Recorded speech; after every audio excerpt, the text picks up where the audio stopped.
আসন গ্রহণ করে আছে আলহাজ আনোয়ার খান, প্রধান উপদেষ্টা, রিয়াদ মহানগর, সৌদি আরব, ইসলামী আন্দোলন বাংলাদেশ। এখানে অনেক গুরুত্বপূর্ণ আলোচক বৃন্দরা করেছে। আমার কিছু ভিন্ন আলোচনা। দেখেন, আমরা যখন সাধারণভাবে জীবনযাপন করতেছিলাম, এই সময় আমাদের চরমনার কিছু দিনের ভাইরা দাওয়াতের মাধ্যমে আমাদের চরমনায় নিয়ে যাওয়ার পর এই দিনে তরিকা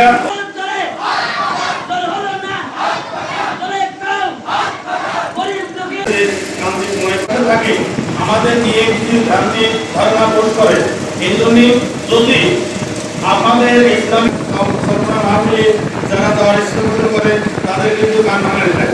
আমরা কিন্তু এগুলো অনেকবার এরকম বিভ্রান্তি কারণ ফেলাবেন না।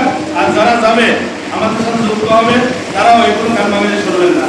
যাই হোক, আমি আমার এই 3 নম্বর আয়োজিত কর্তৃক আয়োজিত যে আলোচনা সভা, দেখেন এই 5 তারিখে পরে এই যে নতুন স্বাধীনতা আমরা পেয়েছি, তারপরে দেখেন স্বৈরাচার যেতে না যেতেই আর একটা স্বৈরাচারের আবির্ভাব।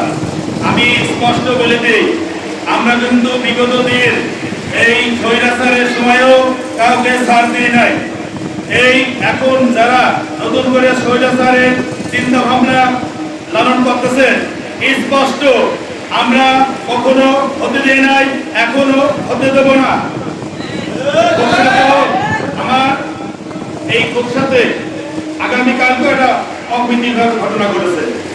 এই জন্য আমাদের যারা সহকর্মী আছে অবশ্যই সচেতন থাকবেন। যখন যে কোনো জায়গায় এই অপ্রীতিকর ঘটনা হবে অবশ্যই আমাকে অবগত করবেন। কারণ আমরা কোনো কাজ কর্ম বা কোনো খারাপ কাজকে আমরা প্রশ্রয় দেবো না, এখনো দেবো না।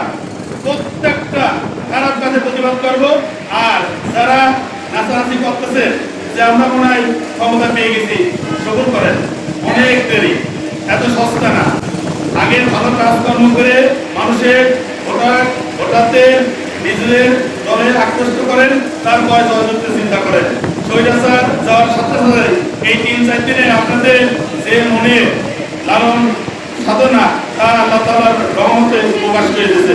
এই জন্য আমি বলবো যে যারা স্বৈরাচারের চিন্তা ভাবনা লালন করতেছে, এই কিছুদিনের ভিতরেই আপনারা এটা থেকে অবসর নেন। না হলে আমাদের কানে যদি আসে বা আমাদের খেয়ালে আসে তাহলে অবশ্যই আমরা এর প্রতিহত করবো। না হলে খুশা বাস স্ট্যান্ডে যে কারেন্টের খাম্বা আছে, প্রত্যেকটা খাম্বায় একটা করে বেঁধে রেখে আমরা আবারও বলে দিচ্ছি, আপনারা কিন্তু বিভিন্ন জায়গায় ডাকাতি, সন্ত্রাসী, আঞ্চলিক কাজে লিপ্ত আছে, সাবধান হয়ে যান। আর কোনো সুযোগ নাই। কারণ ইসলামী আন্দোলন বাংলাদেশের কর্মী প্রত্যেকটা বাংলাদেশের আনাইছে গুনাইছে মহল্লায় প্রত্যেকটা জায়গায় অবস্থান করতেছে। এখন কিন্তু সেদিন নাই। এই জন্য আমি আবারও বলতেছি, হুঁশিয়ার, সাবধান। আমাদের এই দাওয়াতে কাজে অনেকে বাধা দিচ্ছে, আমি তাদেরকে বলবো, দেখেন বাধা দিয়ে লাভ নেই, ভয়ভীতি থেকে লাভ নেই। আমরা স্বৈরাচারের বিগত দিনেও কাজ করেছি, এখনো কাজ করবো, সামনেও কাজ করবো। এই জন্যই আপনাদের সবার প্রতি আমার অনুরোধ থাকবে, যদি এই ধরনের কোনো সারা শব্দ পান অবশ্যই আমাদের থানা পর্যায়ে যারা দায়িত্বশীল আছে অবগত করবেন। কারণ